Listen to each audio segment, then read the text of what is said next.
actually provided what our debt payment is on existing debt. That was a question, so that's there. If you look at, I guess, questions 5 and 6 on the questions and responses, that begins to talk about the two models that we looked at last time, but this is in terms of tax revenue, which was asked last time. And number 7 is a scenario, those same scenarios. That was the no tax rate increase and the $200 million bond in terms of principal and interest. So some of that information is there along with the other questions and answers based on the meeting last time. All right. Behind that, some additional information. Somebody had asked about the historical assessed value, and so that's in here. Per pupil spending in GCISD compared to peer districts, that too is a question. And so that information is there. The last thing is to, the last two items are to show you basically our participant liaisons and the 33 members of the committee with information about work assignments and those types of things. All things that you asked for and are here. All of this will be posted on the webpage for the Bond Advisory Committee. All right, and so with that, we're going to jump right into the agenda because we've got a lot, as usual, to cover, even though we're here for a good period of time. And so I'm going to begin with a little bit of background about the previous committee. You've heard a couple of references already to the work of the Long Range Planning Committee.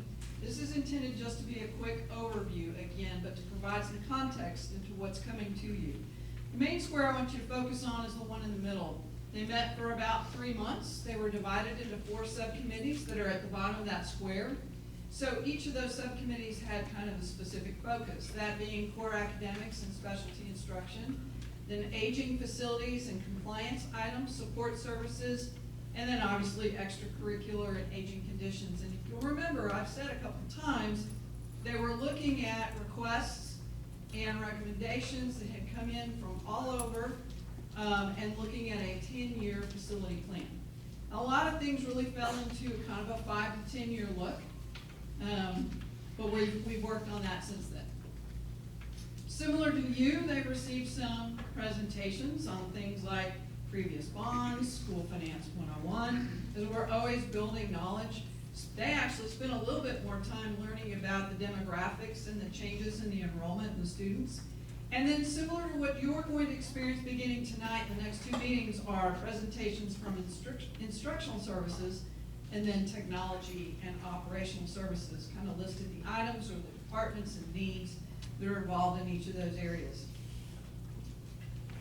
When you see the spreadsheets, these colors will make more sense to you. This is how the subcommittees could identify the line items that they were focused on. So the gold color was extracurricular support and aging facilities related to those areas, and so on and so forth. Core academics was up at the top in green. What is over here on the bottom left bullet has to do with a deficiencies package, which I'm going to explain a little bit later when I give you the spreadsheets. But everything there is shaded gray, and I'll talk about what those items are and why they're like that and why they're not one of the aforementioned 4 colors. The scope of that spreadsheet was well over 2,000 line items that they had to begin with. And there are a whole host of kind of what are district-wide needs, right? They would apply to any building, any kind of need district-wide when you're looking at a program. Just take transportation. It's not just about a specific campus and so on.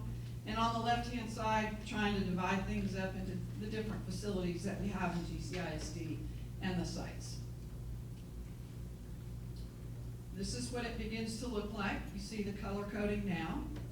And the main thing that I want to point out is that their work was really to look at and score the line item, if you will, based on its merit, more so than anything else. There were some dollars, but over there on the right it tells you the project budgets that were assigned only covered the current cost of construction, or if it was an FF&E item, which I'll explain in a minute, plus some escalation.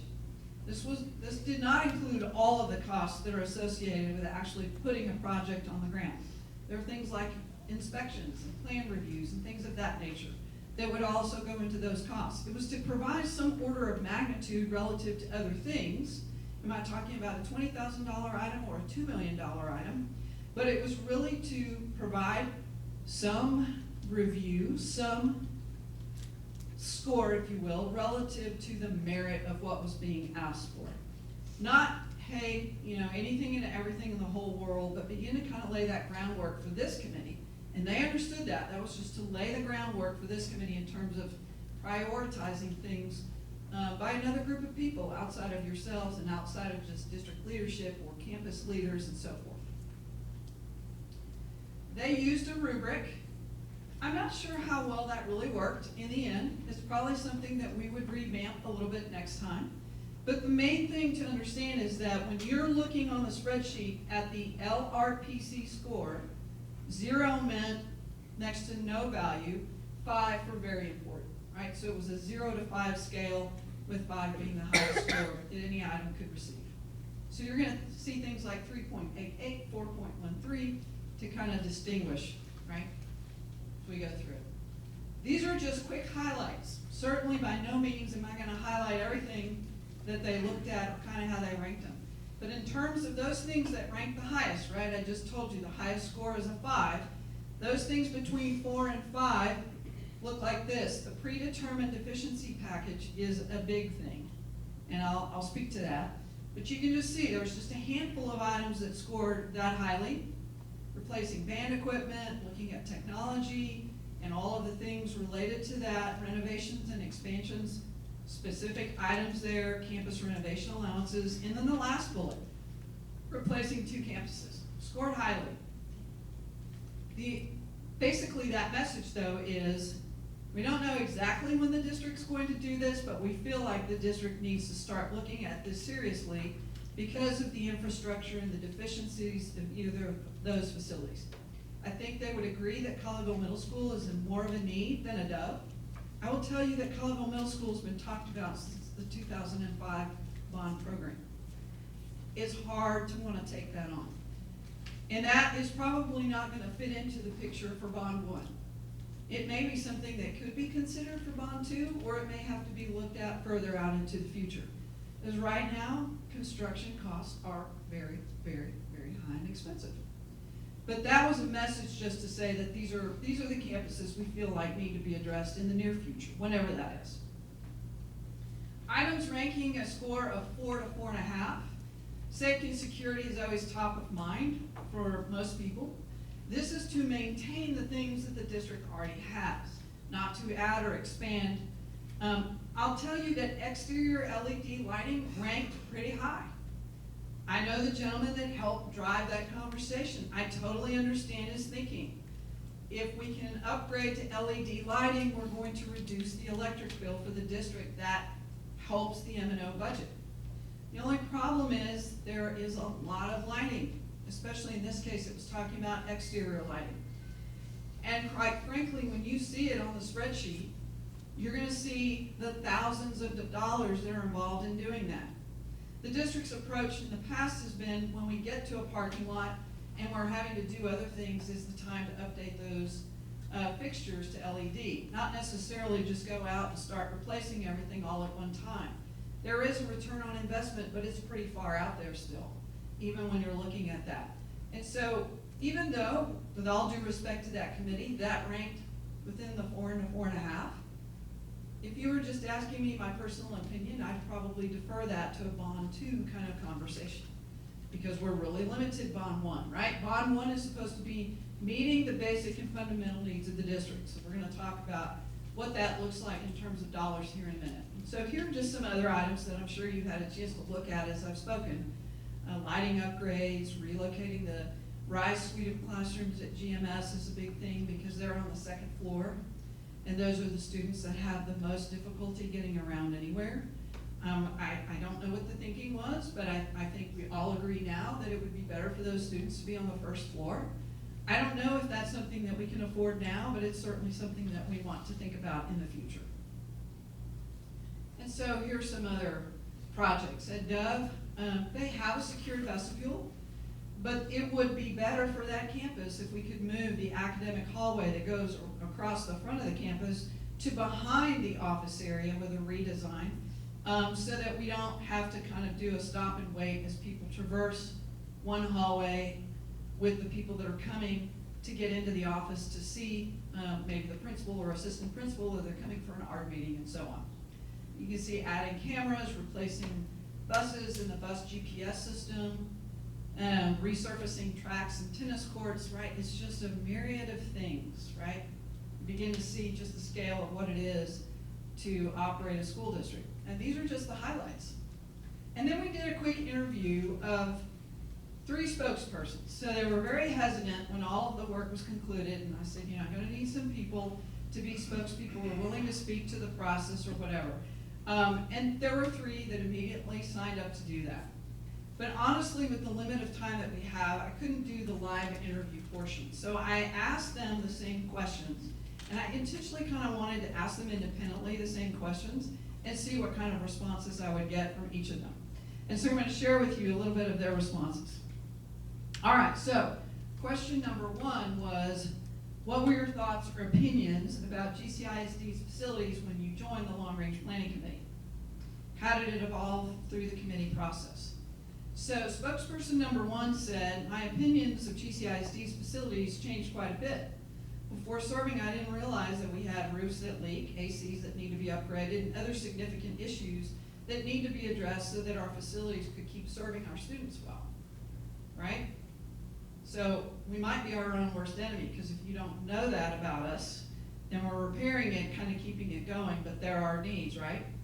The next person, my view of facilities was very narrow and biased. While I've lived in Grapevine since 2009, I didn't have school-age children until 2019. And our home feeds into the Cannon Elementary School, so my main exposure to GCISD was a newly built school. Certainly that would be a little skewed, right? You know, by attending all but one of the meetings, I was exposed to deficiencies that have evolved over time. Some of these gaps, that of aging schools, stem from infrastructure that's exceeded its useful life. Learning about what resources are needed to maintain, renovate, and replace in contrast to what are available was a surprise for me. So again, kind of along the same lines, I'm learning. I'm getting a broader picture of what it is to do something like this. And the third person, when I joined the Long Range Planning Committee, I didn't have a full understanding of the needs of our buildings across the district. Most of my experience had been only at my campus and a few of the other facilities that I regularly visit. I learned throughout the process and meetings that there are many buildings in our district that are aging and in need of repair and updates to best meet the needs of our students. For some of you that didn't go on the tours, one of the things I think that became really evident to folks is when the district was growing, when it was truly in its infancy and growing and building new buildings, it all happened in a very quick period of time. So you have a lot of facilities that came online in the late 80s and early 90s, and now everything was coming due at the same time. And that's just unfortunately the way that it happened because of the growth at that particular time. And so they said, you know, I learned that many buildings have aging parts that are difficult to repair. Sometimes you can't get the parts and are in need of full replacement. I did not make this plug, but it does say I also have a much greater appreciation for the work that our facilities team does to upkeep our spaces and ensure the longevity. We're doing so much with a very limited budget. So Ramon, kudos to you and your team. All right. Yep. All right, what did your committee spend the most time talking about? Calvin, you haven't told me yet how I'm doing on time. Yeah, no. So we're going to share some of the answers with you, but I'm going to talk about what ranked highest and why, because I think that was kind of an interesting response. All right, so that's question number 3. And again, each of these people was on a different subcommittee, so their focus was slightly different, right? So this is somebody that was a part of the Fine Arts Extracurricular and Athletic Group. I believe we ranked new fine arts facilities for the 2 high schools the highest. We did this without consideration of existing bond debt or cost of the new facilities, and I believe that the current committee should take a long look at existing debt and costs when considering this. Replacement facilities for Dove and Colleyville Middle School, that was the second individual. They represent some of the oldest facilities in the district. They have aged infrastructure and attempts to renovate component system iSystem could have a domino effect requiring new code compliance. In my opinion, it would be a more prudent investment to replace the building rather than attempt to update parts of those facilities. All right, but our reality is now is not necessarily the time for that. And the third person, the highest items for our subcommittee were the items necessary to maintain the academic standards of the district, such as upgrades to technology for staff and student devices, updates to display boards in the classrooms, allowances for libraries to update and maintain their collections and makerspaces, budgets to cover technology storage, and the learning management systems that we use, new instructional space at Dove to accommodate student learning, and relocating the RISE classrooms at GMS. That was great because that committee was focused on core academics and instruction, and so it makes perfect sense that that was the focus of their work, their conversations, and the things that they scored and ranked as they did. All right. Again, we'll share the rest of their interview and comments to the other questions that were there because I think it's certainly interesting when you take a look at that. So now, we're going to bring out the spreadsheets. If I could get some help from the group in the back there. You know, we should have a drum roll for this, right?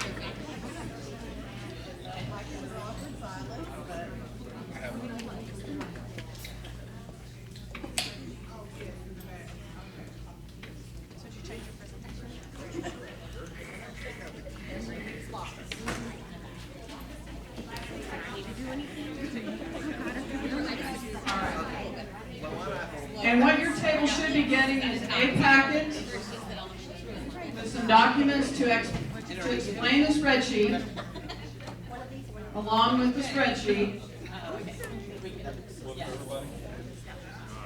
And really it's tabbed into 5 spreadsheets. Everybody needs a cover. Does everybody have one? Packet like this. David, 2 of which one? No, you're not sharing. You each get your own.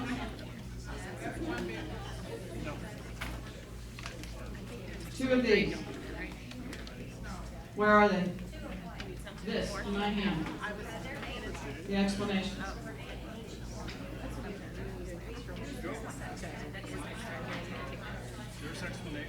Cal.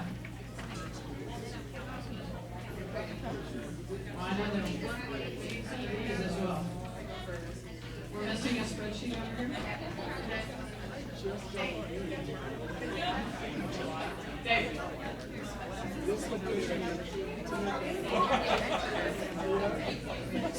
We need 3 right here. All right. How to lose control of the room quickly. All right.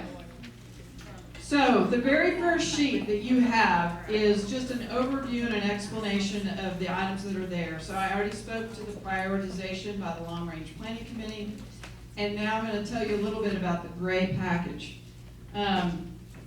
So when you turn to the spreadsheet, you're going to see some items that were all shaded in gray. Okay? They all have a score of 5.0. So if you open that up, you're going to see that. Everybody with me? All right. Going back to the very first cover sheet right here, the 8.5 by 11, second from the bottom paragraph talks about the gray package. These are several critical infrastructure projects that are necessary for the continued safe and functional operation of the district. These critical systems and projects are vital to the learning environment with the exception of ADA listed items that are really only required when those areas are renovated. Okay? So, what types of things are in the gray spreadsheet? If you'll turn the page, it says deficiency package. Page 2 right here says deficiency package up at the top. This is not a complete list, but it is a highlight of the kind of things that you'll see in this package. So the last 2 bond committees that we've worked with said, look, there are some things that we don't feel we know enough about to really determine how important they are. We can't see the roof, we don't know the age of the HVAC unit that you're talking about, or the chiller and so forth. We consider those to be critical infrastructure for the facilities themselves, and so we need you, district, to tell us which ones those are, and put that together as something, because there are plenty of things for us to look at and have to weigh in against. So going into this process with the Long Range Planning Committee and with you, we did just that. And we allowed them to spend some time. They had the spreadsheet, the gray package, for a while.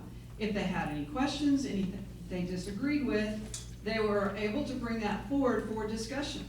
And we were certainly open to the fact that somebody might disagree about something being on that list. By and large, the list stayed intact. Everybody agreed that it was going to have the highest score that you could have, which was a 5.0, because it's infrastructure. There's only one thing, I think, within the whole list that doesn't equate to that, and that is the internet filter system, which we are required by law to have. And so we scored that a 5. We pretty much got to have that, got to keep kids and everybody else safe, and so it's in there. So that's the critical infrastructure, and what everybody, you keep hearing people refer to as the deficiency package, or the gray package, for short word. So, you know, it's got everything related to mechanical systems, and it's got roofing in it, and so on and so forth, right? The critical infrastructure of the district.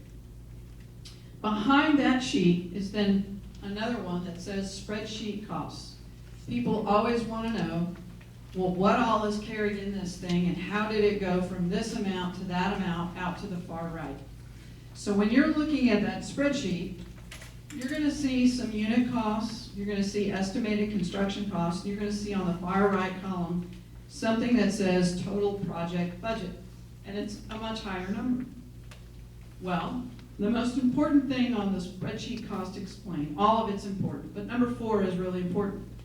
It begins with budgets are based on current costs that are escalated to take into account the typical increases in labor, materials, and freight for projects that are scheduled later in the bond.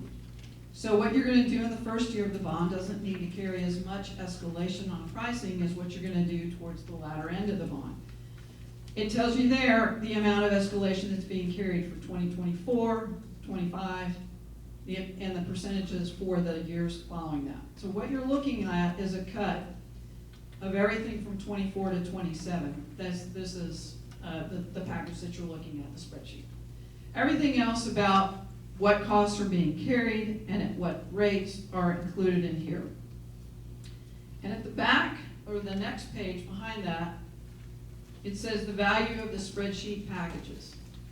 I'll let everybody turn to that, make sure that you're with me. And it says there that bond package 1, which is what you're looking at right now, including all of the great deficiencies, is $653 million. Well, I can tell you right now, we've got to be way under, right?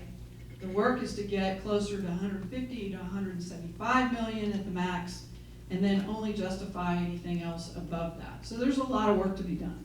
But as our leaders go through their presentations, they're going to talk about things that they would recommend move to a bond package 2. You're certainly going to hear that from me. And I want you to understand that that gray package has already been subdivided that way. So I'll give you an example. If you're looking at the gray package, let's look at Dove for just a quick second. There's a line item near the bottom of the page. On the left-hand side, it's EO5.128. It says there on that line item, replace 21 R22 units that are from 2006, right?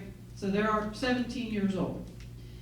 I can tell you that the identical amount is over in Bond 2 because there are actually 42 of those units at Dove that are 2006 years old, you know, in terms of when they were put in, based on the last time that building, I guess, was tackled that way or however.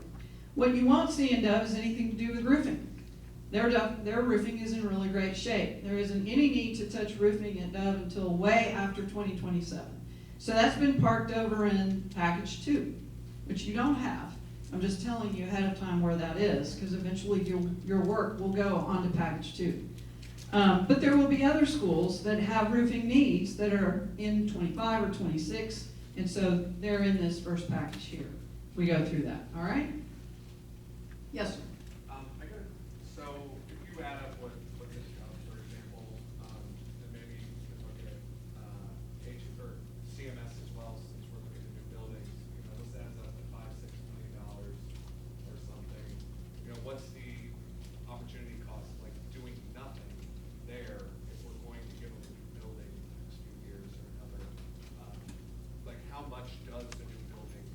Okay. We will, do you mind if we defer that until the next meeting? Yeah. When I get up and talk about the buildings themselves? And that being a question and kind of how you might evaluate that. The last thing is in here is to tell you how these campuses were packaged. The reality for the school district is that when it goes to do renovations in the summer, and that's all we have is basically the summer, is to be able to do about 8 facilities at a time. When you do this, the importance of this is making sure you're not carrying more escalation than you need. So you try to define, this is kind of the de facto schedule of when things would happen, right? In 2025, those campuses would be renovated, whatever makes it into the bond one package. That's so that the monies that we carry in the spreadsheet are only good through 2025. They're not escalated as if we were going to do that work in 2027. Is if you escalated every single line item for that length of time, obviously your costs would look double what they do right now on that spreadsheet. We can't do that. So this kind of becomes the way the work has been divided and packaged. We can't do more than 8 buildings because we have summer programs. We have to have buildings that are operational in the summer. It's not just a 9-month kind of school year, it goes beyond that. And that's part of the reason we subdivide this way and why our work is generally laid out over the 3-year period. All right, and then the last one is just the list of facilities. So that is your introduction as far as the spreadsheet. Now, you should see tabs out to the right, which I don't have, but your tabs have scores. So anything that's scored between a 4.5 and a 5 should be tabbed together for you to take a look at. Those things that scored from 5 to 4.5 are together, and then so on. What we didn't know until we came in tonight is some of the latter spreadsheets are not in numerical order in terms of that score. They're close, but we're going to have to get you a new one.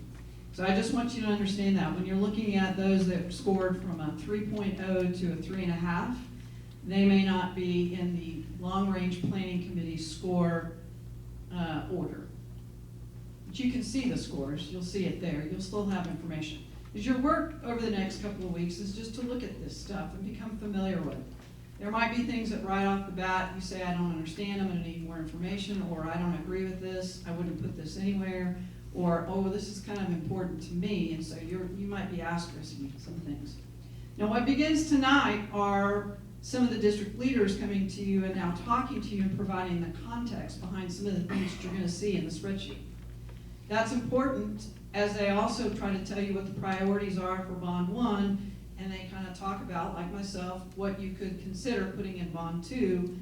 And remember that later in the process, after Bond 1 has been built, you'll get a chance to look at Bond 2. There may be things that you say, well, no, that's going to have to be further out in the future, 10 years from now or more, or no, this just doesn't need to be a thing in GCISD at all.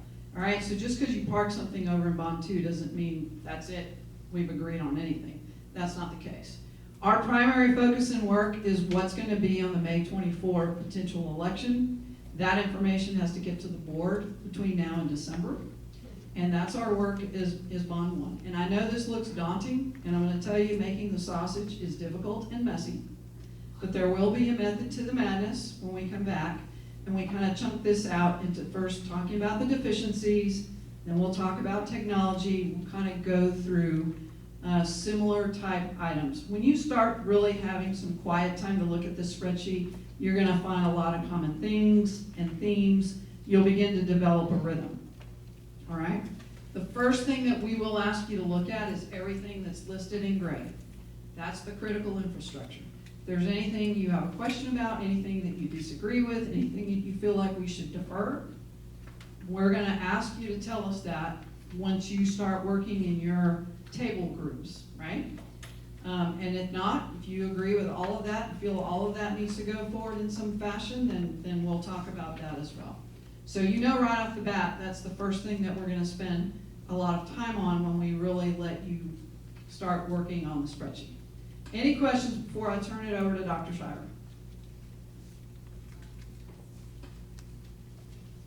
Calvin tells me I have 5 minutes for questions. If not, Sheila gets extra time.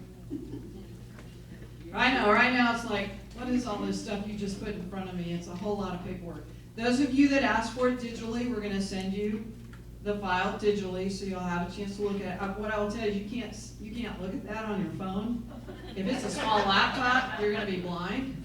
I will tell you, if you have a big screen, I would make use of it. It makes it a lot easier to want to look at it and read through it. But you're gonna find a rhythm, you're gonna find common items there to take a look at, okay? You sure there are no questions? Paula? Yes, sir. So, the AC units are far and away, looks like the biggest cost for a lot of these schools. Is there any possibility that if we pass them, oh yeah, all right, I got a mic. So the AC units are far and away like some of the biggest costs that I see here. Is there any consideration that if we did pass a bond like this, we could let them run their course, potentially invest that money and then just replace them as they go out, or do we need to replace them, all at once? I mean, So remember that as to that, I've already cut it in half, right? So like at Dove, there's 42, we're gonna only address half of them, based on this list. I believe, now I'm not bond financial advisor or counsel, we'd have to talk to the bond attorney, but I believe the bond attorney would tell us we can't invest that money and make money. Derek's shaking his head.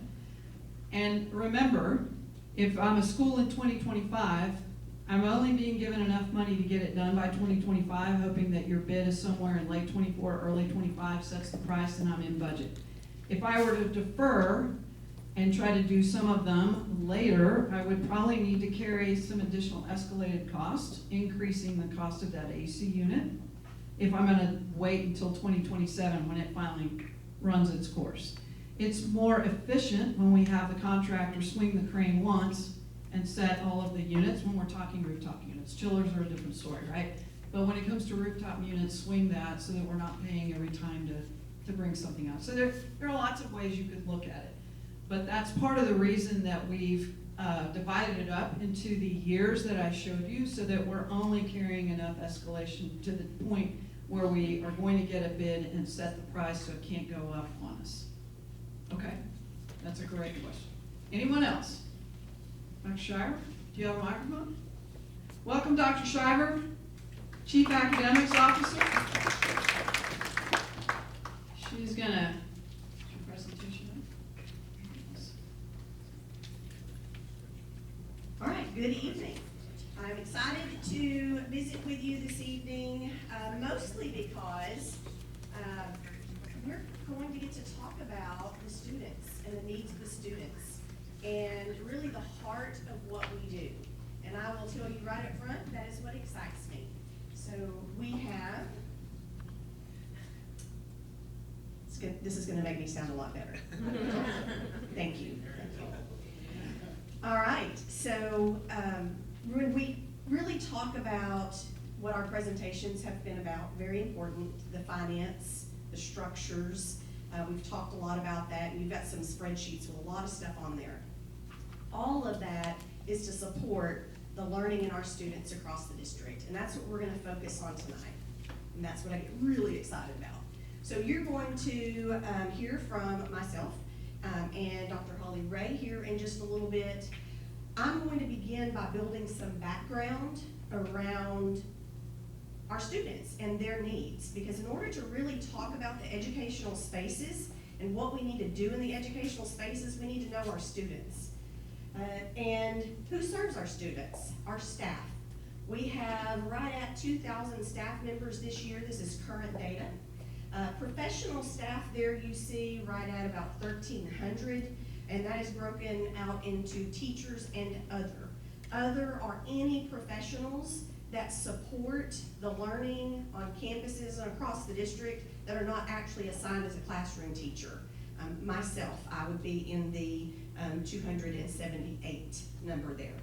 And then our support staff that we cannot function without. We have paraprofessionals that support the learning, and then we have our auxiliary staff across the district that keeps our facilities going and takes care of all of our needs, such as feeding us and our air conditioner, and all of the things that make the learning environment comfortable for us to engage in learning. And now about our students. We have 13,581 And that's, as of whatever time, because that number changes throughout the day sometimes and certainly throughout the year. You hear us talk about our student number with a couple of clarifications sometimes. This is a total number. It includes our students from iUniversity Prep, and it includes our tuition-based pre-K students. You might find yourself wondering, why do we kind of separate those out sometimes? And we'll address that a little bit, but that is our total number that's pretty current. Then I have for you some numbers that demonstrate populations of students. The reason I'm highlighting in particular these populations as an example of students that might have specialized learning needs. So our students in these populations oftentimes have specialized instruction, which might mean specialized environments, means it might cause us to need something in our facilities really different than a typical classroom with 4 walls and a door and furniture. So we've got to consider that whenever we look at that. We're also going to look at and consider how have these numbers changed over time? Because how the numbers change over time, you heard Paula mention some of the age of our buildings, and when you really think about a building that was built 20 years ago, 30 years ago, or more, the students that those buildings were designed for are not the students we have today. So as our students change, that is why you will see some of the items on your spreadsheets that are recommending some adjustments and renovations to particular classrooms, because the classroom really wasn't designed to meet the needs of the students that they're serving today. So you can kind of see those numbers and those populations. We'll be coming back to that through the presentation. Want to dive in a minute and explain a little bit about pre-kindergarten. Some of our earliest learners, giving you a little bit of this information because this is one of our specialized populations that has grown over time. What you see here is a representation that goes back to the year 1718. That is a significant year because that is the first year that we implemented tuition-based pre-K in GCISD. Prior to that year, the minimum standards basically from TEA were that we provided a half-day pre-K education for eligible students. And the eligible students, according to the state of Texas, at that time meant they met one of 5 criteria. Outside of that, we did not have really a need to serve our pre-K students. You can serve pre-K at 3 years old or 4 years old, and we have a 4-year-old pre-K. What you see also there is broken out into eligible students versus tuition.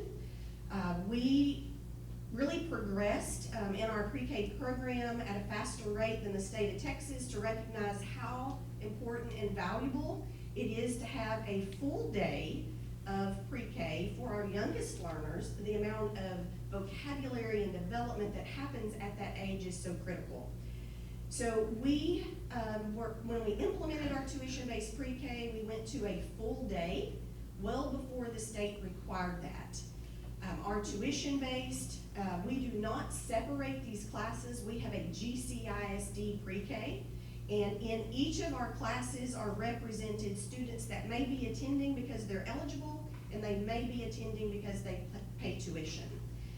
Ultimately, by having a tuition program, and blending our students together and having one pre-K program, we are able to offset the cost to the district of full-day pre-K for all of our students. So later, when the state of Texas said you must offer a full day of pre-K, we were already offering full-day pre-K, and we were also offsetting the cost, which basically means it didn't cost additional of our general fund to have a tuition-based program. So when they instituted the non-funded requirement of full-day pre-K, we were able to fund our own, and it was not a hit to our general budget at that time. But this does mean that the design of our classrooms became important. The next population that I'm going to talk about is our special education students. So here on the left you see And this chart shows beginning in 2016, from 2016 to currently, that 8-year span, we have seen our overall district enrollment drop over 1,000 students. At that same time, our special education students have increased. So our special education students are a higher percentage at 13.35 of our total population. I'll also say that that total number for this purpose does not include iUniversity prep students. So that's where you're seeing that total number that is different from the total number that you saw on our first slide. So I want to try to point that out as we're going through. So what does that mean? That means that we are increasing the number of students with highly specialized instructional needs. Our special education students are typically going to be found in one of 3 educational settings. We have a general education setting, which means we may have staff that pushes into a general education classroom to provide services. It may be a resource setting, which means that the student that needs specialized service may move to another classroom to receive small group instruction specialized for their needs. So that requires a classroom. So as those numbers increase, that means more classroom space. And then special classrooms or specialized classrooms. This is a classroom that students remain in primarily for the full day, and they receive all of their instruction in that classroom due to their highly specialized needs, and that is the teacher of record for that student. So to give you a little deeper background and understanding, and I'm going to get to the point here in just a minute, we're getting close. Why do you need to know this information? Because it determines how we use our educational spaces. So we've got a 20-year view here that you can see across this slide. You can see our total number of students in the year 2003 to 2004. Important to note, tuition pre-K did not exist then, and iUniversity Prep did not exist then. In fact, those 2 programs did not exist in the first 2 columns. So when you're looking at our total number, and then the total number in 23-24 does include those 2 programs. When you look at, again, I'm pointing out the highly specialized programs because they require different classroom environments and often more spaces. You can see from those groups and populations that might need specialized instruction how those numbers have changed over the last 20 years.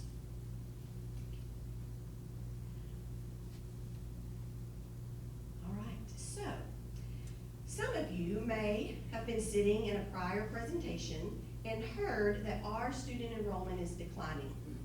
And it is, in fact, and has declined over a number of years. And you might find yourself thinking, we must have a lot of empty facilities or empty space out in our buildings. It's just not that simple. Because our overall student enrollment has declined does not necessarily mean that we have empty spaces or unused campuses in our district. And that is about our specialized students and our specialized student needs. So when we take this and move that forward, we're going to now talk about the capacity of our campuses. That's a question we get so often. How much room do we have at a campus? Paula will be able to talk to you about the square footage. I'm going to talk to you about how the rooms are actually used. So what you see here is a representation across the district. And again, this is flexible. It changes year by year, and it sometimes changes in the middle of the year based on student needs. You see the campus represented, and this is, we love acronyms in education. If you do not know what each one stands for, that campus, we can provide a key.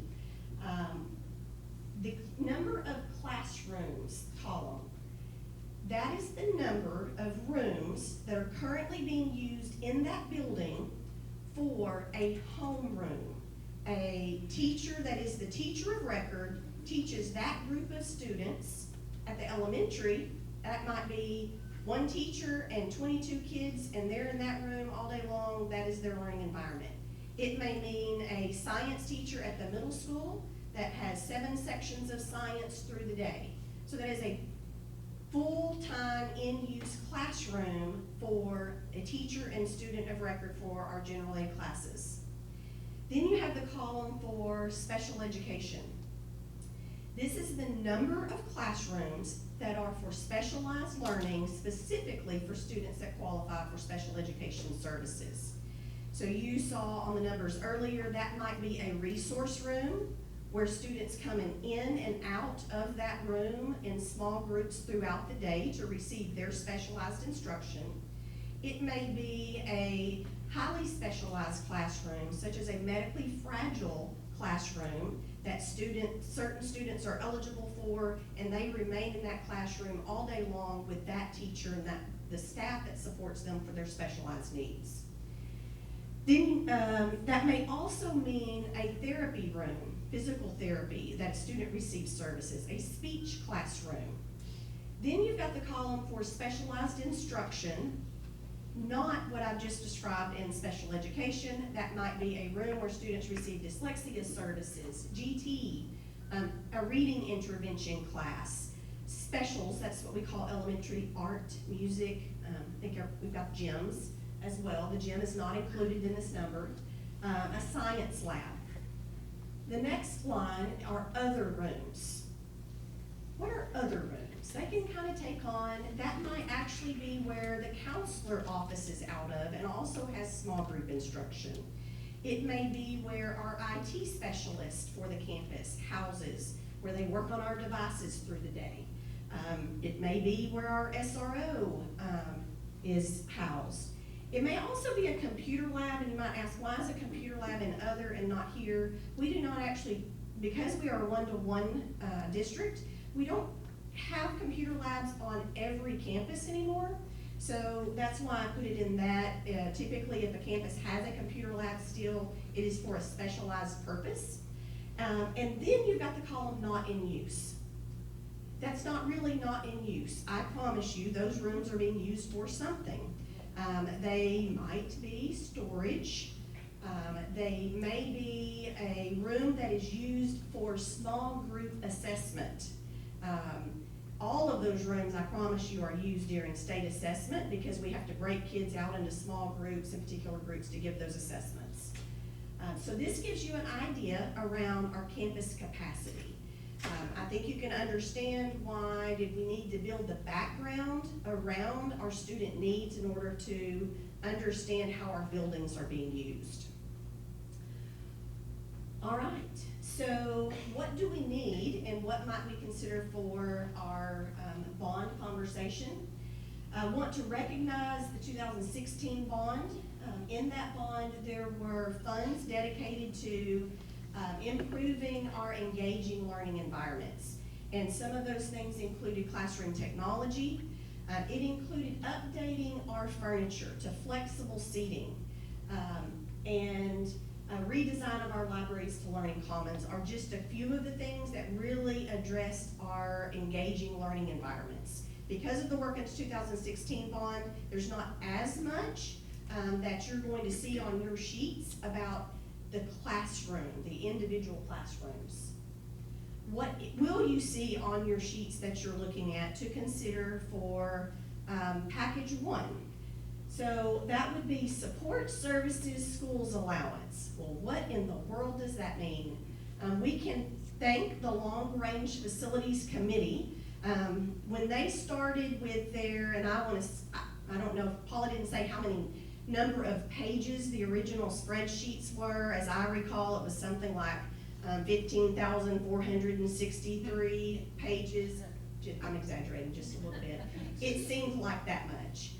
But they recognized very quickly when they looked at each individual campus that campuses were asking for sometimes the same thing, but sometimes something that they really couldn't wrap their head around. But they saw that campuses really were expressing a lot of needs particular to their campus.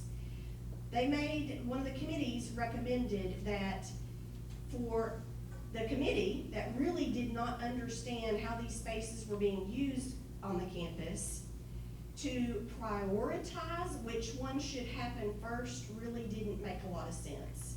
So what they recommended was an allowance. That allowance was based, and you will see that those allowance numbers on your spreadsheets look somewhat different for different campuses because it depended on what had they originally asked for and what money amount was assigned to that. And then they subtracted a little bit from that total. They did not just add up all of those items to make the total allowance.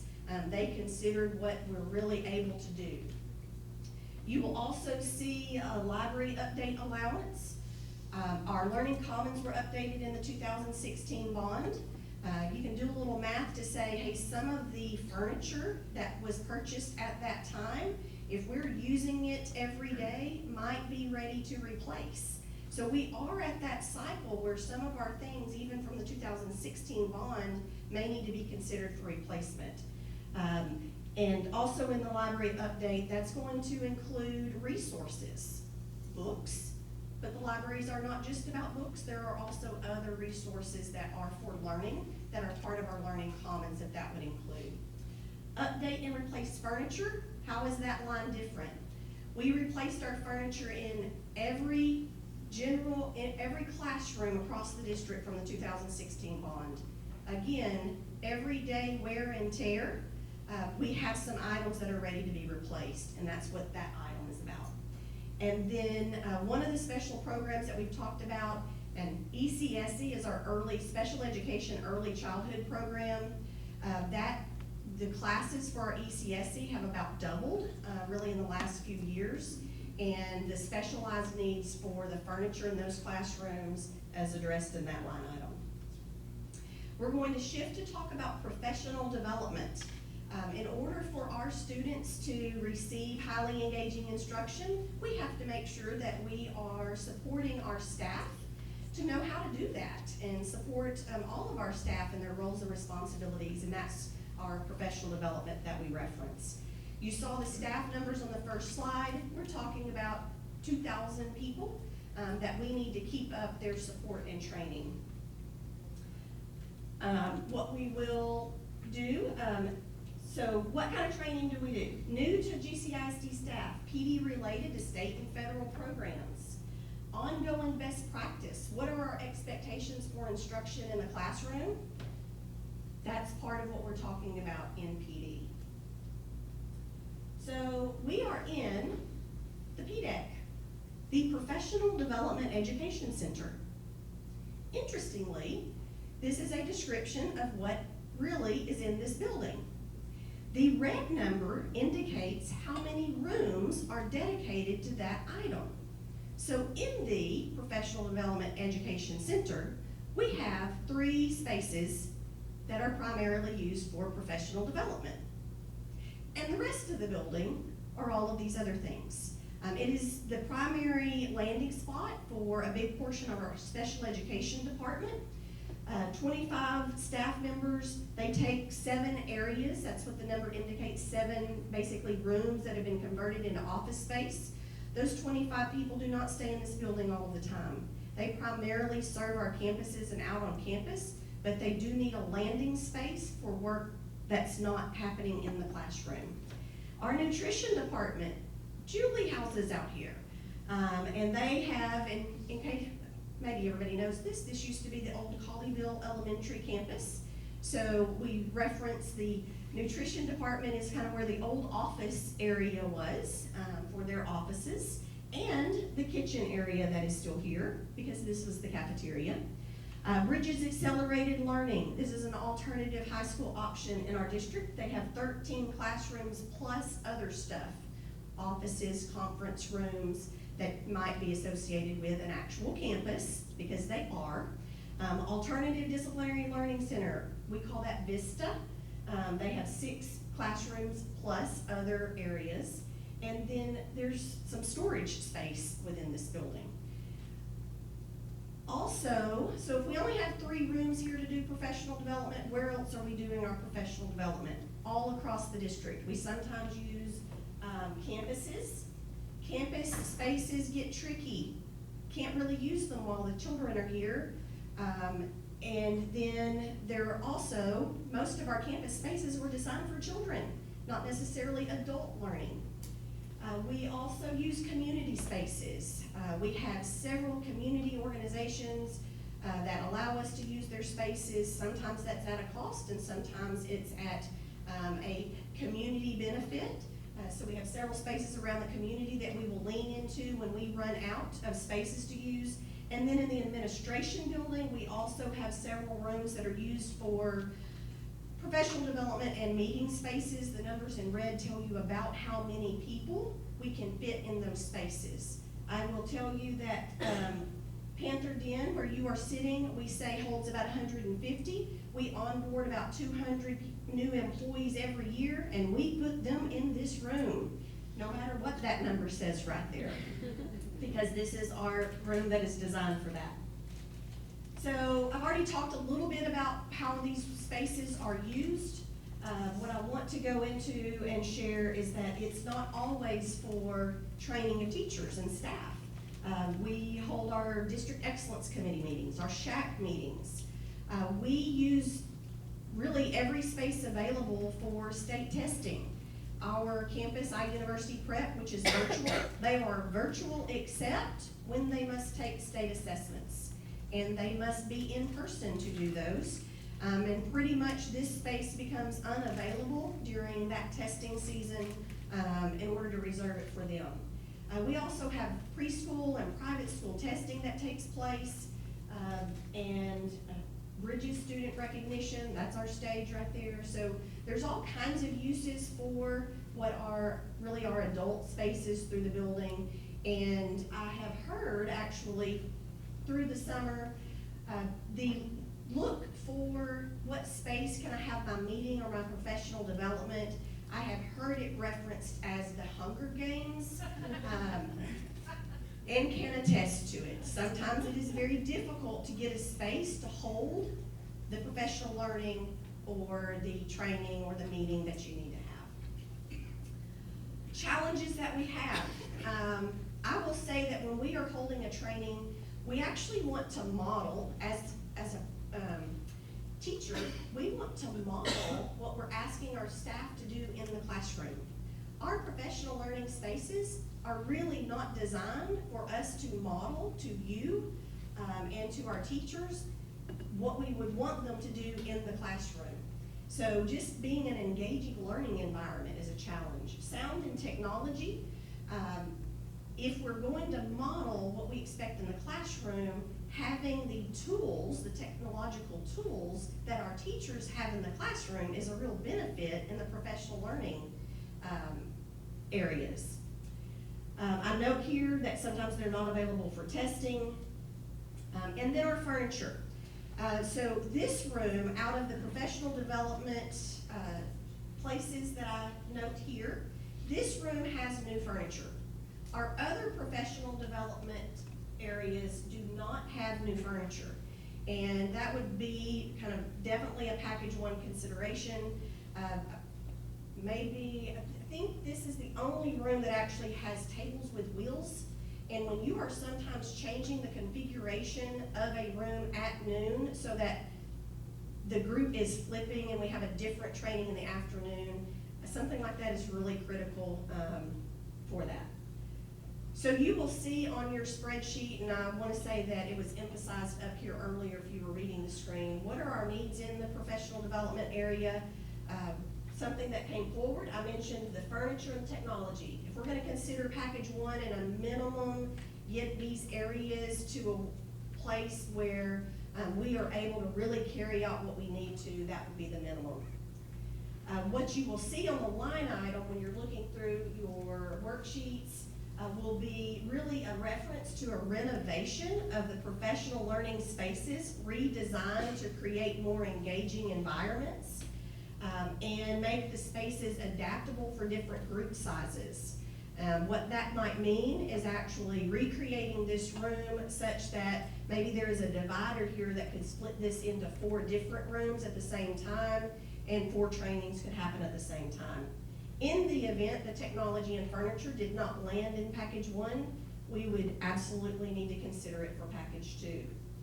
This is just a couple of kind of visuals to wrap your mind around. These are not our current spaces. We would love this if this were our current spaces, but an idea of what that might look like.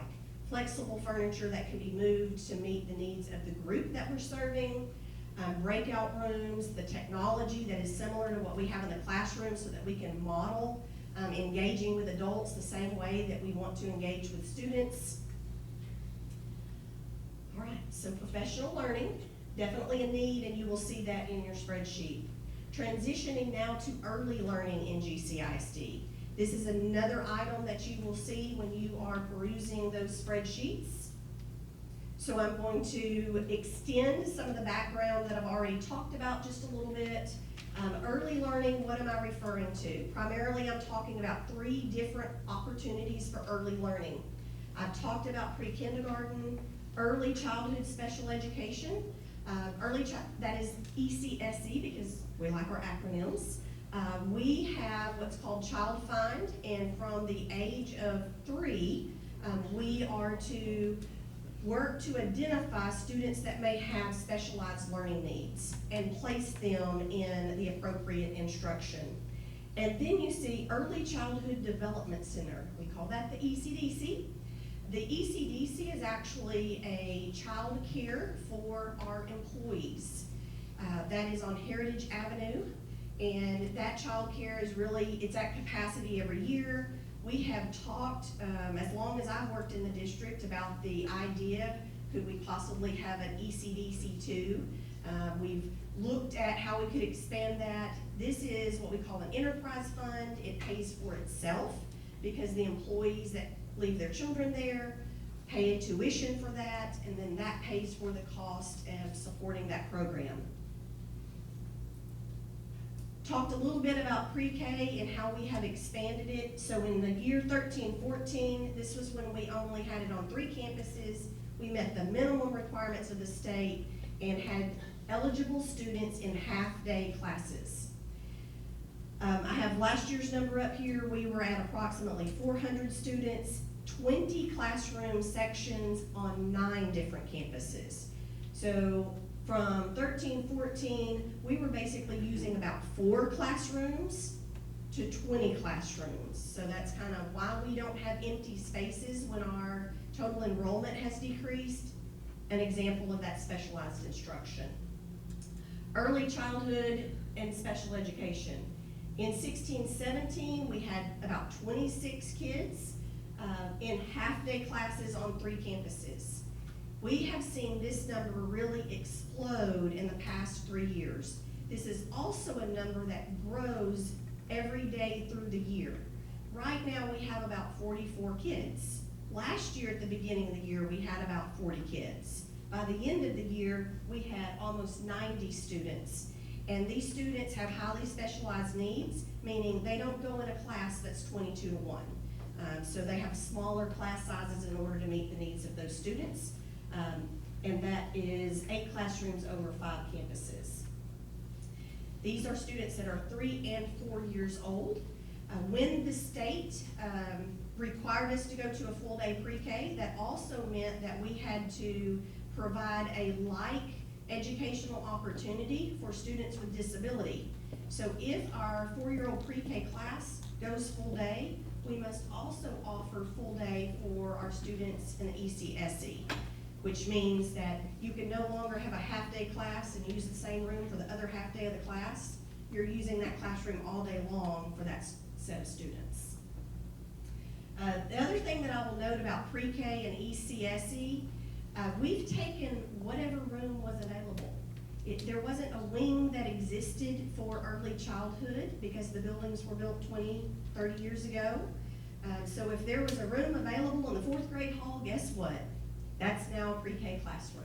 Now, we have rearranged when we could, but a challenge to this often means that these classes are not nicely situated near restrooms, nor do they have restrooms in them. And if you spend any time with a 3 and 4-year-old, you'd probably like to be near a restroom. All right, this is a little bit, I've talked about our child find requirement for our students that are 3 and 4 years old that may have a disability. That also means that we are testing children all year long. We actually test them here in this building. This is where our special education staff is housed, in the nice adult furniture that we have. So one of the things that you'll see is really more kid-friendly assessment areas that we could consider. I can't talk about kids without showing pictures of kids, right? So these are actual pictures of our current pre-K and ECSE classes. You will see that they are lovely spaces. They are spaces that were originally designed for our larger students, but we are doing great work with the spaces that we have. There are some things that we need to consider to make it more conducive for the age child that we're working with. This seems random, you haven't heard me talk about it, but it was all packaged together in one of the line items that you're going to see. So we have a language assessment center, and that language assessment center is a place that most of you probably do not know exists in our district. This is where when families are coming to enroll and their home language is something other than English, before they are placed in a class, they must have a language assessment so that we know, are we giving them the proper instructional environment for their best learning experience.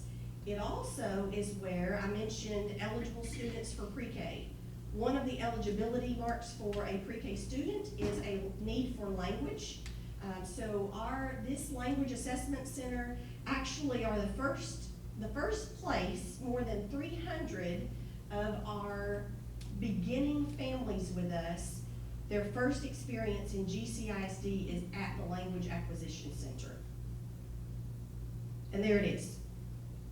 This is a portable building in the back corner of the property at Timberline Elementary. So this is where we have our assessment for our families that are coming in. And I'll add a little bit more about, I talked about the special services and the child find and the need for assessment. This is also a need for assessment and an area where we can designate as that's where we bring in our students through the year that require assessment.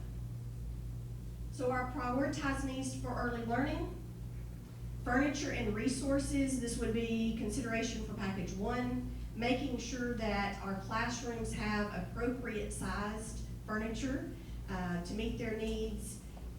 Even our ECSE classrooms that we've added so many over the last several years, making sure that we have the needs there. Technology, access to restrooms, as I mentioned before, it's kind of important with 3-year-olds, and improved testing environment. We have quite a few things that we're doing in different places all across the district, but bringing our early learning assessment together in one place is a staffing efficiency. Because if we're testing at the LAC and testing here, we do some testing at the administration building. If we have all of our testing happening in one place, that can create a staffing efficiency, meaning we may not need as many people to staff that if it is all in one place. What might that look like for package 2? You will see something described that is and it says renovation or addition, so renovation or new facility. On the left, I talk about renovation.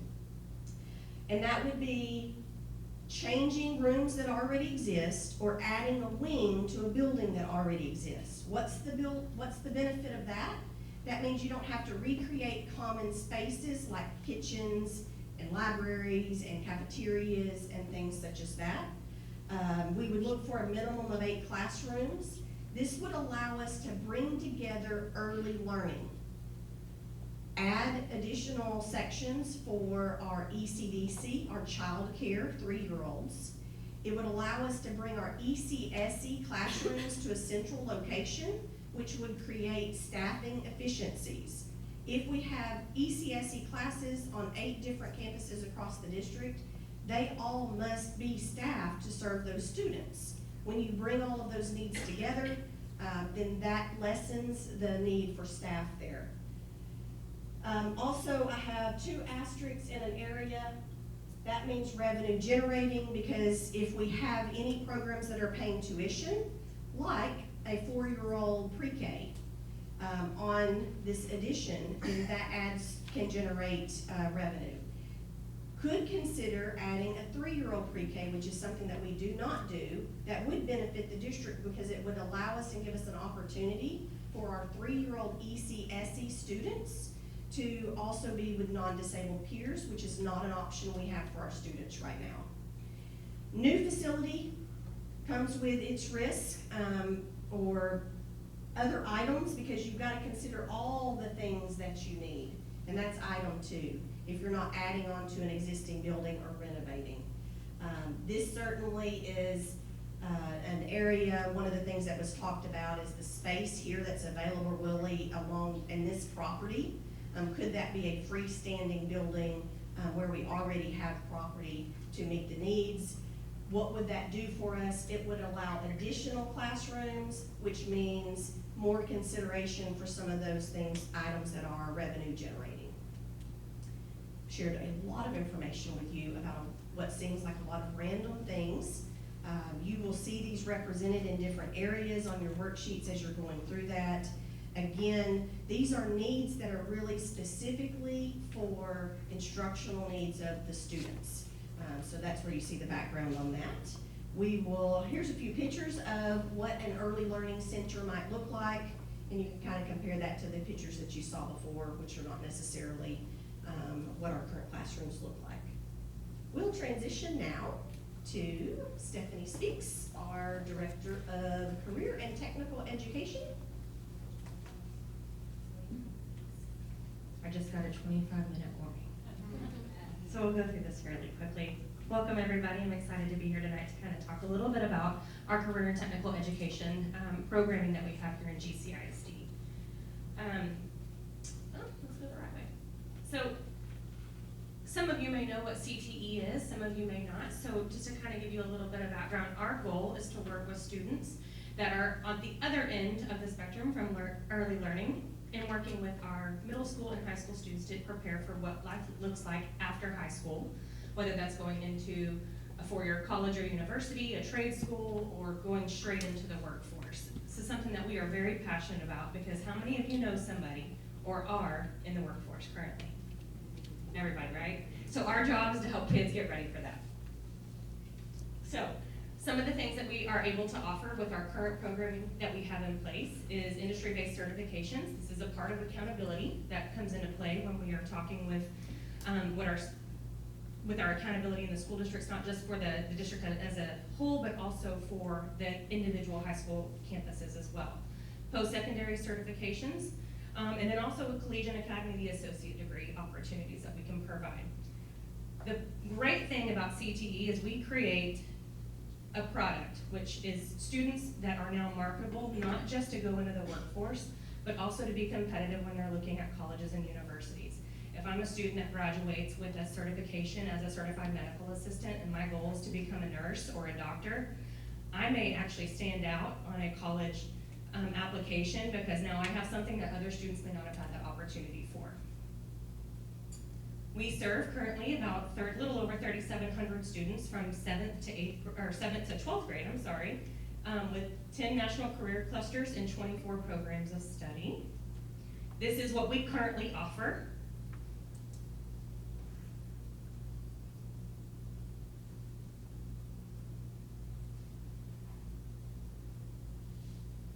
As you can tell, our programming doesn't look like vocational technology that we may have all experienced in growing up and going into shop or into home ec, things like that. We are actually preparing students for what industry looks like now and 10, 15, 20, 30, 50 years from now, okay? So we have a couple packages that we want to discuss a little bit with you. And the first one is just like what we've been talking about. It's really to maintain what we currently have. Some of you may know that we have a technology center on the back side of Grapevine High School, right across from the athletic facility. And really, our goal would be to take some of that specialized equipment that's at that one location and maintain it. Make sure that we can keep it to where it's A, safe for students to still function within, So when I'm talking about like our automotive program, for example, we want to make sure our list that we're putting students underneath vehicles, that they're safe and that they're up to standard with what OSHA requires. The second part of the package is to expand CTE programming. At this point, we're not looking at adding any more programs. So what we saw on this chart right here, that would be what we have to offer over the next foreseeable future. We wouldn't change anything, we wouldn't be adding anything, we wouldn't be looking at what our industry needs are. When you start thinking about if anyone had to replace an air conditioning unit this summer, I did just a few weeks ago. That is an industry that is about to retire out. Plumbing, electrical, things like that. Those are industries that we're seeing that have a workforce of employees that are aging out and looking towards retirement. We don't have those offerings right now, okay? So I kind of gave a few examples. We're not committed to anything yet. We're not exactly sure what that's gonna look like, because if we want to bring in package 2 and we're looking at industries that we want to be able to offer for our students to start learning within, we wanna make sure that we're within what our community needs, what our families want, what our students want. And then we also need to make sure that we're within our industry needs. Studies show that students that graduate from high school tend to stay within the region that they've graduated in. Some move off, but the majority tend to stay within the region that they graduated in. So we want to make sure that our programming matches what our region is saying that we need to be growing in, okay? Package 1, again, talked a little bit about it. We're going to maintain the equipment we have, not just at the TECC, but also at Colleyville Heritage High School, all of the middle schools as well. So we'd be looking at updating some of our culinary equipment in the middle schools, looking at updating potentially some of our, I already talked about automotive a little bit, our audio video production equipment, things like that, making sure that we are as close to industry standard as we can possibly be. In package 2, again, we'd be looking at potential new programming that we could bring in. A big goal of ours is to provide opportunities for students that are real world and engaging. So we don't want students just to be learning within the walls of our building. We want to make sure that we have partnerships available for them. We have to get them ready to go do internships at Lockheed Martin, Bell, Textron, Texas Instruments. If we are going to stay current and relevant, we have to make sure our facilities and our equipment allow them to be successful in those internship environments. This is kind of what it looks like currently, some of our locations across the district that are in need of some repairs. We have everything from a kitchen in the bottom left-hand corner at Colleyville Heritage. That looks something that we probably may have experienced if we took home ec at some point growing up. We also have our ag facility.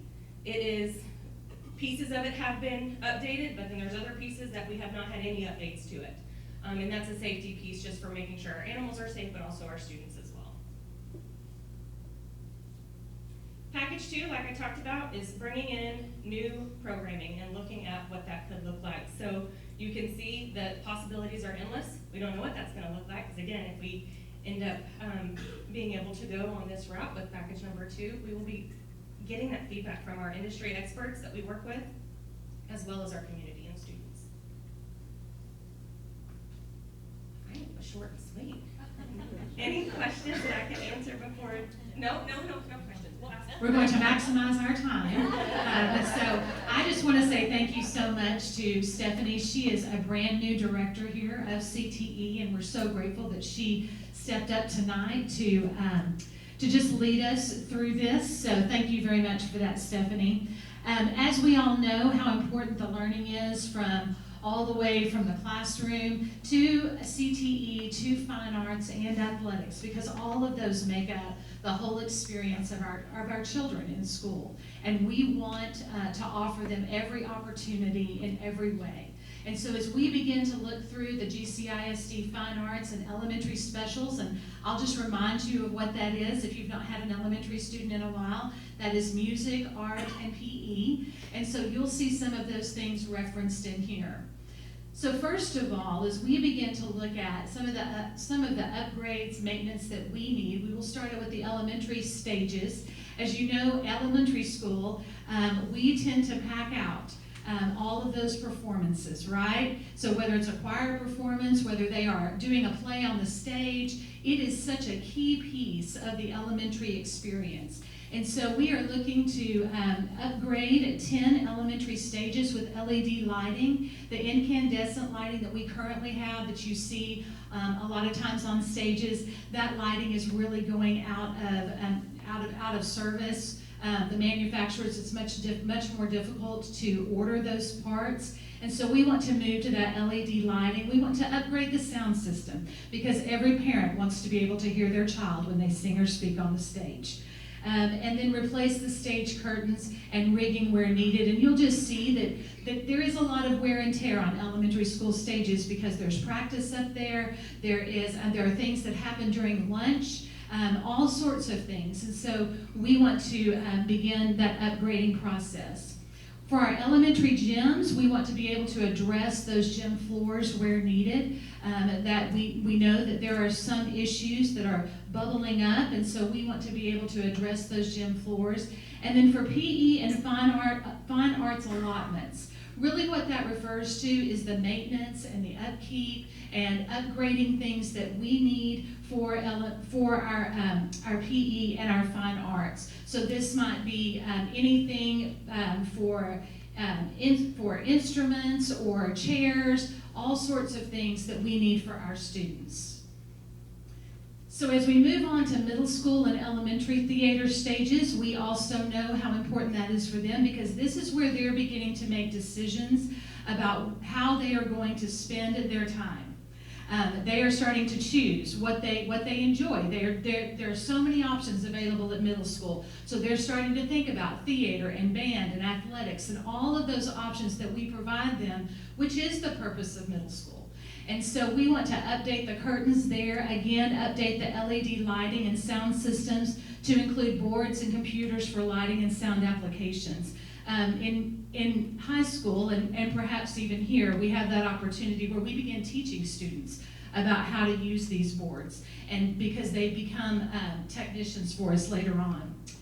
This is something that ranked very high, and that is for band, the band hall at Colleyville Middle School. Part of the reason this ranks so high is because this is a growing band program, as many of our band programs are, but growing in a room that is growing smaller and smaller. So if the instruments, you can just kind of see already the students are on top of each other. There is a minimal amount of storage here. And if you'll notice, this is an attic. And so it is very difficult to store a marimba in an attic. And so all of this right here is really referring to just the need that we have for more space for a growing program at Colleyville Middle School. So it might be a renovation of this particular space and adding more space. It might be an addition, but we know that this is certainly a need that we have. And then at Grapevine High School, we also have the same need. As you can imagine how much room band takes up with all of their instruments. And so one of the things in this picture down here, you'll notice that there are a lot of percussion instruments. That is because percussion does not have a home at Grapevine High School. So they practice out here in the hall, and I'm sure that as you begin to just kind of picture that in your mind, what that is like for all the drumline to be out there practicing with all of their instruments, while the choir is just right down the hallway, it is very challenging for them. And one of the things that is a concern, both at the band, both in the band hall at Colleyville Middle School and in this particular area, is the decibels, because the sound does not have very far to go. And so we want to be mindful of that for our students, and so that is why we are recommending just a renovation for more storage and rehearsal space at Grapevine High School. And then further, this is more of the maintenance piece. Our instrument replacement cycle, marching and concert band uniforms for both high schools, 3 box trucks. Right now, our booster clubs are gracious enough to support us with the box trucks, but we know that could possibly be a burden on them. And so we want the opportunity to reach out and provide box trucks for our bands so that they can transport their instruments to and from the locations where they go. And then finally, chair and stand additions and replacements. You might be wondering why we say additions, but it comes back to exactly what I said. All of our programs are growing. And so this is why we are recommending additions as well.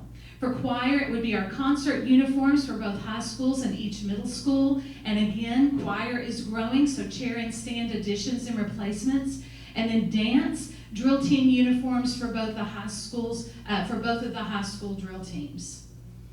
For visual arts, one of the things that we are really looking for is getting into digital art and being able to display digital art. And with that comes the need for technology, new iPads and Apple Pens, and upgrading and refurbishing the kilns and the ventilation systems as needed. All of our schools have kilns, but we do have one school where we're not able to use it because there is not proper ventilation. And so that is an opportunity that is missed for our students. And then fine arts, but the same thing that that Dr. Shiver talked about in terms of an allotment. Again, this allotment would provide for the maintenance and upkeep of all the things that we need to keep our fine arts program up and moving. So the things that we are recommending for Bond Package 2 that could be in Bond Package 2 would be the renovation of the fine arts spaces, possibly the addition of the fine arts spaces. We have some technology that we're very interested in for the elementary. Those are some interactive projectors, but those could be moved as well to Bond 2, and then continuing to look at storage upgrades. Now turning to athletics, which we know is also an important part of our students' experience. The first thing that we are looking at is turf replacement. So this is desperately needed right now at Grapevine Middle School, Heritage Middle School, and Colleyville Middle School. The current turf was installed in 2012, and the lifespan of turf is 10 to 12 years. It gets harder over time. I've learned a lot about turf just recently. It gets harder over time, and what eventually happens is it fails this GMAX test. And the GMAX test, it tells us the level at which the turf can absorb shock. And so once we fail that, then the turf becomes unsafe. So it's very important to have turf that is current, and these three schools are in need of that. Our middle school weight rooms. This is something that I will say some exciting things are happening at middle school, and so we want to make sure that our students are safe. A lot of our equipment is old. You can see some of this is not what you probably see if you go work out at the gym. So it might have been something that you saw a long time ago when you were in school. And so there is such opportunity here for more current and more updated weight equipment. The flooring in the weight rooms is uneven and it is slick, which causes a safety concern. And furthermore, all of these things that you're looking at this point, the manufacturer is out of service. And so we're not able to order from them. The swim center. Let me just kind of tell you, first of all, it's an amazing facility. Built in 1994, which was a really long time ago. It still is an amazing facility and offers our kids a lot of opportunities. If you know anything about a swim team, you know that those kids are incredibly disciplined. And so lots of opportunities occur here, but what you're looking at are pictures where the chlorine from the pool has now corroded the stairs going up the bleachers. And then it has corroded the ceiling, and so the paint is peeling and falling into the pool. And so as you look at all of these things, obviously we want to be able to resolve that. And part of resolving that is what Paula talked about with the grade deficiency package. Would you like to add anything to that, Paula, just in regards to that, to the swim center? The only thing I would say is it is an ongoing thing with that environment, and when you look at that grade package, you're going to see swim center on the left. There are a lot of things on that list. And it's all because of premature corroding, which is just something that we're going to always have to deal with. Thank you. So in athletics, just as in fine arts, we have replacement cycle items. And these are the big ticket items that really can't be replaced out of our general budget. They include things like the scoreboard, washers and dryers, netting, football helmets, all the things that you're seeing here. These are the things that we need to replace on an ongoing basis. However, our general budget cannot cover those things. And then finally, we're recommending in bond package 1, there was also included the baseball and softball turf installation. So let's talk for just a moment about grass fields. They are fabulous when it comes to playing sports on grass fields in terms of the softness and how the shock and all of those things that, like I said, I've learned about recently. But here's what I am also learned about grass fields, that you can't play on a grass field when it's wet. And so it makes it very difficult for our teams, if there is a grass field, in a grass field, to be able to go out and practice when it has rained. It also makes it very difficult for us to host anything such as tournaments or playoffs or even rent out the fields, because no one wants to come to a field where it is going to, where there is a chance that it might rain and their big event might be canceled. So, in some ways, as wonderful as a grass field can be, we are losing out on some revenue in terms of being able to rent this out and to use this particular field for some other things. So, in inclement weather, it can lead to standing water and muddy conditions, which causes the surfaces to be unsafe and unplayable. And again, like I said, the programs are forced to cancel or move games or practices. One of the things to note here is that many of our neighbors have gone to the turf baseball and softball fields. So Denton ISD, Coppell, Argyle, Aledo, HEB, Irving, Northwest, Grand Prairie, Lake Dallas, all have turf, baseball, and softball fields. The last thing is renovating and reconfiguring locker spaces. We have some interesting configurations in some of our high school locker spaces, and so they really need to be renovated and really reimagined. And most of these are from the original building, so they're 25 years old. So you can imagine what they look like if you take a peek over there at that locker. And so we want to maximize that space to use it more efficiently and effectively for students. We want to make sure that that space also is a safe space. So beginning to reimagine it in terms of how it connects to the actual building. And then finally, high school weight room update. Same thing as the middle school. The equipment is old. The safety and usability are a concern. The manufacturer is no longer in service, and the flooring is uneven and slick. And so we want to give our kids the safest experience that we can offer them as they are growing as athletes. In bond package 2, we have talked about creating the GHS soccer, football, and soccer practice field on the campus. And that would go right over here. You can kind of see this area right here where we would like to put that. And then to replace the turf at the PAC and the MAC. And so those are the things that we believe could go in bond package 2. Thank you. Very good. A lot of information. I want to go back and address just quickly, thank you, Holly, allowances and allotments. And in particular, one of the early ones, and I'll speak to it too next time as well.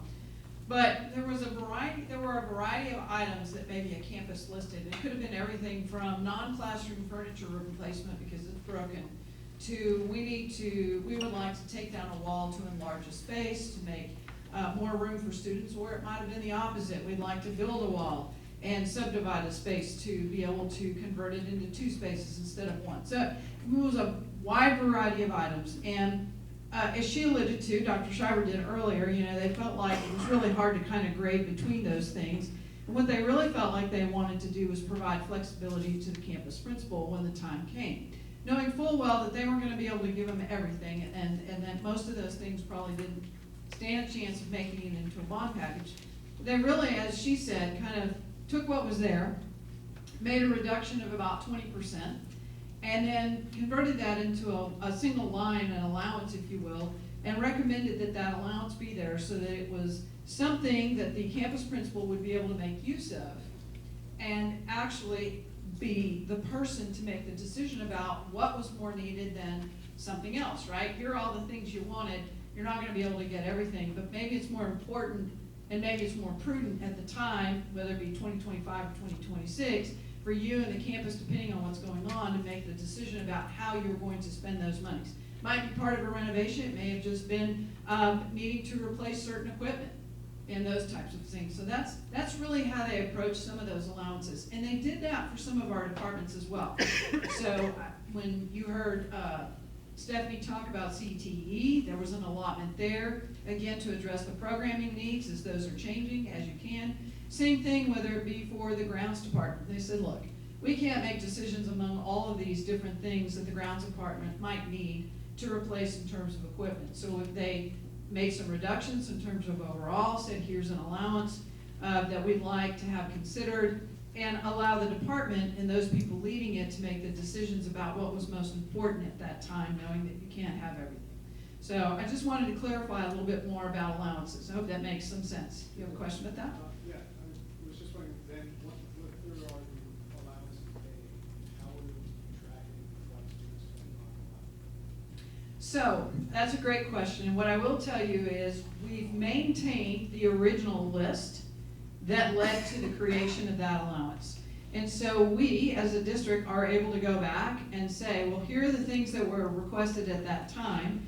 You didn't get all of that money to do that, but you did get some. It would be up to the campus principal to make sure that they're taking care of some of those things, unless there's something brand new that's come up because there's been a change.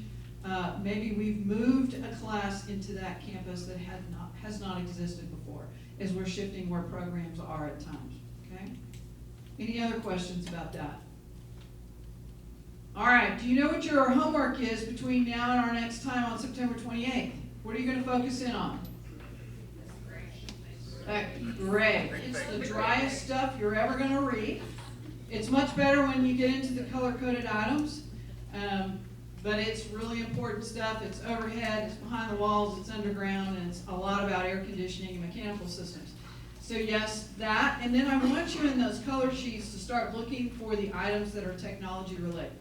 That's going to be a really important part of the conversation. I think you've heard me mention before that if we don't have the right servers and our data network is not working properly, then nothing else in this district goes forward. It doesn't matter whether, I'm going to tell you that air conditioning doesn't come on if the network is not operational. So really important.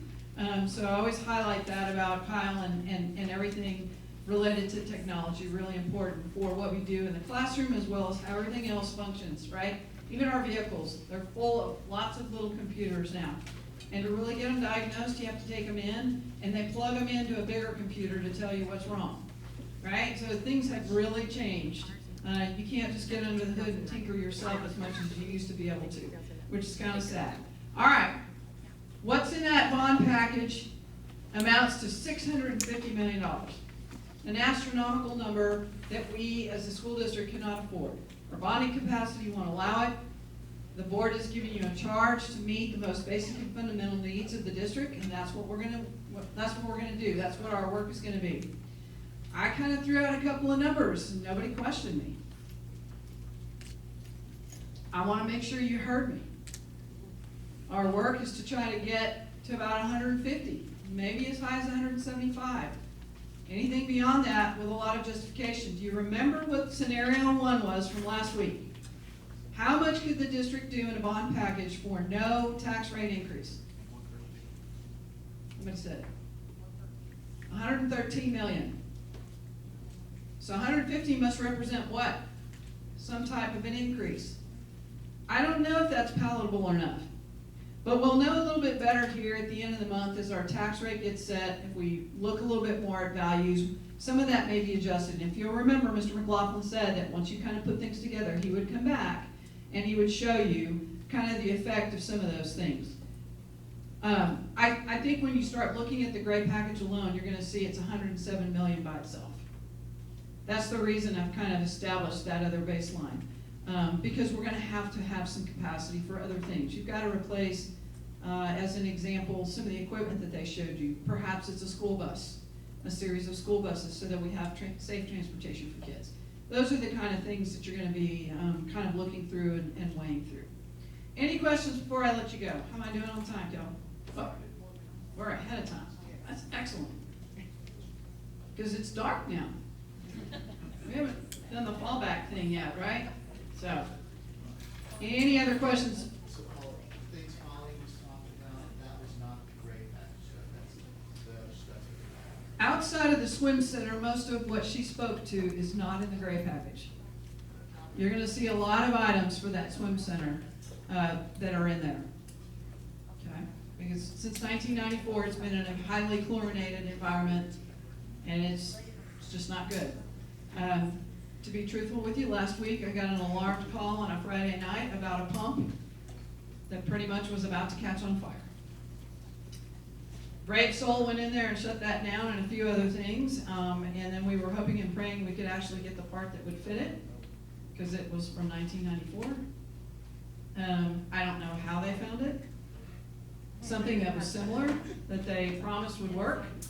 And fortunately, it was expedited and overnighted when it was put in, and we had circulating water, because otherwise we were gonna have no circulating water, which you're not allowed to have anybody in the pool when you don't have circulating water. The things I didn't want to know about, like Holly, that I've had to learn the hard way about the health code and circulating water. So you've got to have it heated to a certain temperature, it's got to be circulating, otherwise it's not healthy and sanitary, which would have meant we were trying to look at renting a pool somewhere, and then transporting, and all the things. So I'm very grateful they found a pool pump, put it in, and everything's working.